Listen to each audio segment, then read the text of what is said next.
Good evening. I'd like to welcome our leader of after the first round, Bryson DeChambeau. Bryson, you recorded a fine 6 under par 66, 35, 31, 9 birdies, including 6 of the last 7 from 12 to 18. Bryson, what a great start for the tournament for you. Thank you. Perhaps you can offer some thoughts on your round today and especially the last 9. Yeah, it's obviously my best round out here, 66. I was just looking to shoot something in the 60s this week because I haven't done that yet in my couple times playing here.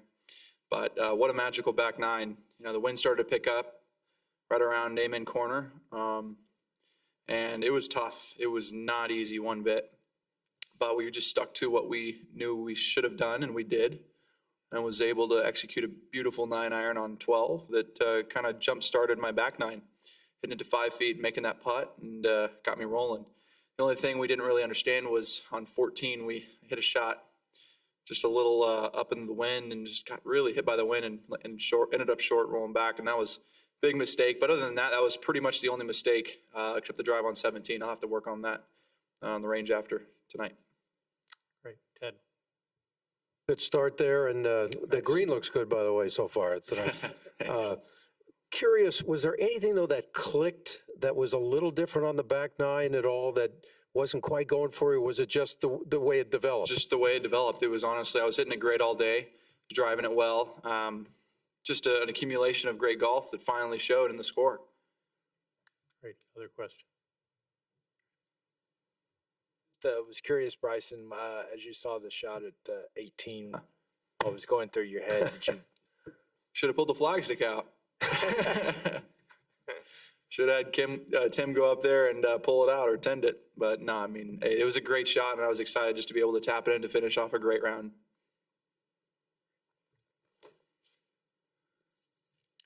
All right. Sorry. Bryson, you mentioned earlier this week that your preparation would need to be more intense for Augusta than perhaps other tournaments. Can you just share an example of something you had to do earlier this week that you've perhaps never had to do before? I had to spend more time on the putting green. Normally we have contour maps, and I'm able to rely off of those pretty easily. And unfortunately, we don't this week. And I understand that, totally respect that. And I like the challenge, actually. It's kind of fun. I think going out there and trying to use your eyes as much as possible, get your sense of balance and where a level is. It's really a very unique skill. It's a tough skill to develop and create, but one that if you can do that, then in other tournaments too, if using the contour maps, you can be really deadly with both of that combined together.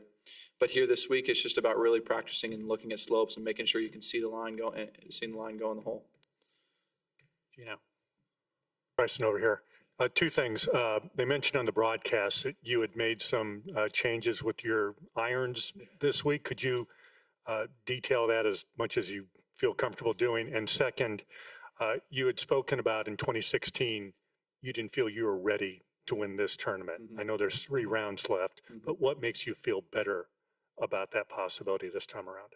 Well, last week we spent a good deal, and it's been going on for a couple of years now with, my wedge play and iron play not being as good as I know it could be for the swing that I have. And so, everybody was like, well, is the one like this? It's not. There was something else that we were missing. And so last week, I said, I'm going to stay here at Dallas National until I figure out what it is on this gear system. And I stayed there for 14 hours on Wednesday, hitting 125 shots out there on the system, trying to figure out what was happening with the wedges. We knew it was something in regards to the spin loft curve and us being on the wrong side of the spin loft curve, but we didn't understand how to get it back on the correct side. And so after careful observation and some really deep thinking about what's happening and some cool depictions of how the club was moving through the ball, we started to realize that it was something that we could do with the shafts. And so we went the other way with my previous logic, which I don't really want to give too much about it out, but we went the other way with the way I was previously thinking, and it actually started to work. And so from then on, we were working on just fine tuning it, trying to really get a good understanding of what's going to fit me perfect in any situation. We've come pretty close to a really good answer. obviously is good enough to shoot 66 today, and I think I just need a little bit more practice with it to get comfortable in all situations. 16 versus 18 or 19? Oh, yeah.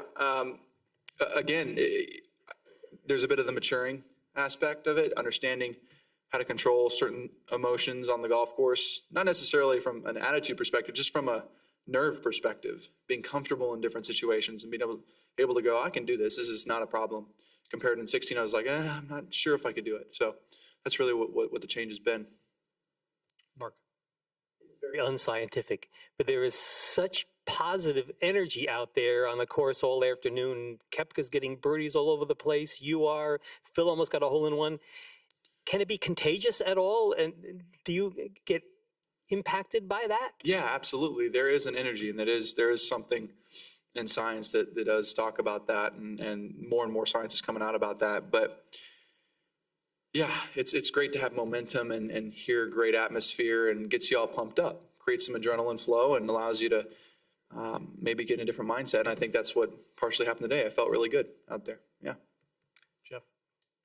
Bryson, you're a guy who likes to break down things, study things. What's the process for you like learning the nuances of a place like this? How do you tackle it? Well, you saw me working as hard as I possibly could leading up to this event. I think a lot of the preparation is needed coming into this event. And I think just experience over time. I don't know if I'm going to be able to figure out every little nuance of this golf course in my third year playing. But what I can do is prepare as good as I can and be comfortable with my own game in any situation, so that when I get out here, any situation that arises, I feel like I can execute and play the game that's necessary. So yeah, that's as best of an answer as I can give you on that one. Brian.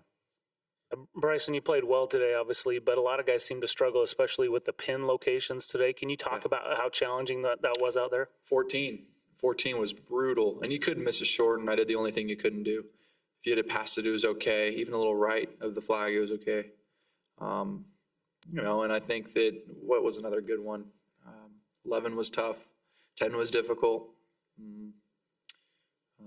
Let's see. A lot of hole locations. 6 was very difficult. 5 was even difficult too. So it's just a great test of golf to start off first round of the Masters. And, to be honest, it's great to kind of sift through some of the really good players and maybe not so great players in this event right now. So, and look, it's not to say that they're bad players. It's just, it's very difficult out there, and you got to be, every aspect of your game has to be on point. And so it's kind of nice. You can almost kind of break away from the pack if you play well. Steve. Bryson, you mentioned a 14-hour practice session. That seems like an awfully long time. Right? Is that a common thing for you? Is that something? Do you get tired at some point? If I get driven enough to where it's been a long enough time to where we haven't figured something out, I will exhaust every resource until I figure it out.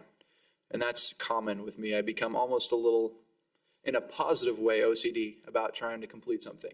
Very positive way. It's only certain times, like I won't make my bed at all, because I don't really care too much about that. But outside of it, inside the game of golf, I can sometimes become very OCD, and it's a positive thing that's allowed me to play well. The longest session that you've had then? Probably that one. That one, or I've had days back out at Mike Shy's place, the 10 in Fresno, California, Madera, California. I've gone from 6:30 to 7 a.m. till 8 at night. Why not? Just trying to get good. Mark. When you saw where the ball landed on 16, how much did ace go through your mind, and what was The whole time it was rolling. I've never had an ace. Really? Ever. Wow. Really? Unfortunately. So I was really hoping that would go in. What was the club there? Nice little 8-iron right off the higher part of the face. Bob, in the back. What's the plan for tonight? Will you go out and hit some balls before you head home, or? Yeah. And do you like going late early or early late? Doesn't matter to me too much. I know the one thing, if I'm not hitting it my best and I'm trying to figure something out, early late is something that I do appreciate, because I can give myself a little test run and then try and make some changes if need be to play better the next day. But as of right now, it's great to play good and then go back out in the morning and hopefully do the same. Ted.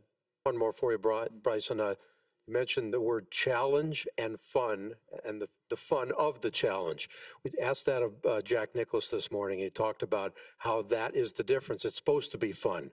Does that change considering the importance of this tournament, does it change the way you are, your approach, because you're having fun out there? Yeah, I think when I execute, when there's a given challenge and I execute up to the standard of the given challenge, that's what's fun to me. When I'm not performing, then I go into grind mode and try and figure it out why it didn't work and how we can implement something else that may make it better in the future. Overthinking the room sometimes? In that respect? Some people could say that. I just think that, overthinking is usually a cause of not really understanding the situation and not really being able to decipher what's going on. And so sometimes overthinking is necessary to go down a rabbit hole and to be like, okay, that doesn't work. Now I got to go find another route so it's overthinking eventually gets you to the answer. You just got to keep going down the hole. Dan in the back. When you said no hole-in-ones ever, is that in competition or like literally ever? Never put one in? Ever. Is that rare for somebody? Well, Xander doesn't have one either. So 2 top 10 players in the world not having hole-in-ones, at least from what I heard. That was what I was told. I may be wrong on that, but that's at least what I was told. So pretty unique. Steve in the back. I wanted to ask you a bit, I'm always fascinated after a great round like this, the comfort level you had. Was there a time during today where you just said, this is just where I like to be? It just felt so comfortable? No. Okay. No, you're always on the tip of your toes out here. You can't let one shot go awry. And that's what Mr. Jones and Mr. McKenzie, that's the way they design this golf course. That's the beauty of this golf course. That's the beauty of this championship. And it's a great test of golf. Didn't mean it quite that way. I meant you felt so good about the way you were playing, a comfort zone. Oh, it was fun when I had to make a 2-inch putt on the 18th hole. That was about it. Great. Any more questions? A couple more questions. Well, Bryson, we wish you all the best this week and a great round today. Thanks, everyone.